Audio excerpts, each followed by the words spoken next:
Can emotional stress shrink your brain? Stress, as we define it, is the brain's reaction to commands. We go through immense pressure and stress throughout our lives. This stress not only affects us physically and mentally, but it does play a role in damaging our nervous system and brain tissues along with millions of neurons. The bad news is that when a neuron is damaged, it can never be recovered. When the human body undergoes physical, mental, or emotional change, the body's instinct is to withstand stress. Stress is not a product of harm, but can also be due to a positive difference. It could be moving to a different place or getting a new job. Everything has a great influence on our body until it exceeds the limit. Stress allows the human body to grow and adapt to changing circumstances, but when it prolongs over some time, it can result in the shrinkage of the brain.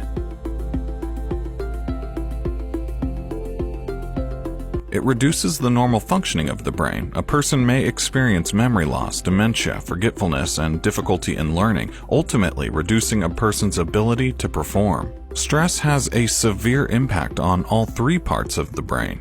According to studies conducted at Harvard University, during life-threatening situations, one part of the brain becomes more active in coping up with a threat. This single part of the brain uses more energy than the rest. Stress is comparable to exercise. If given adequate dosage, it will do nothing but benefit us.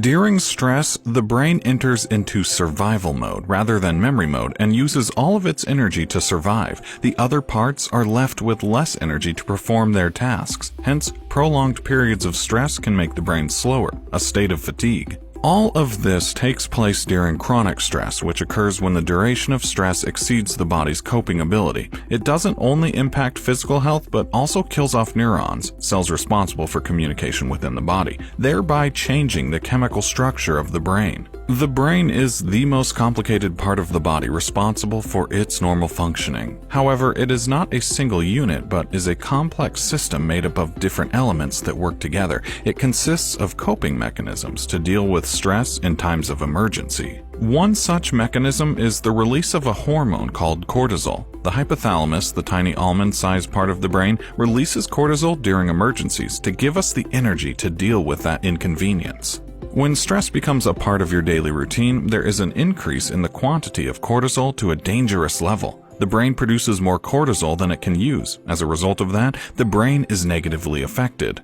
A high level of cortisol kills off brain cells, thus resulting in reduced brain functioning and reduced size. If you are a victim of chronic stress, do not worry, for your brain's size can return to normal. The impact of stress is reversible. The normal functioning of the brain is possible by taking proper measures, such as getting a great night's sleep, which would allow the brain time to rest and recover. Another way to avoid stress can be to stay organized. Getting things done in a sequence would reduce the chances of it becoming overwhelming. Exercising could also help in improving your mood.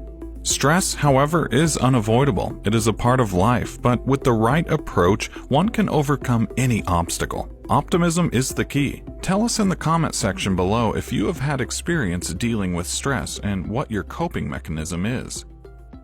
Do not let stress feast on your brain.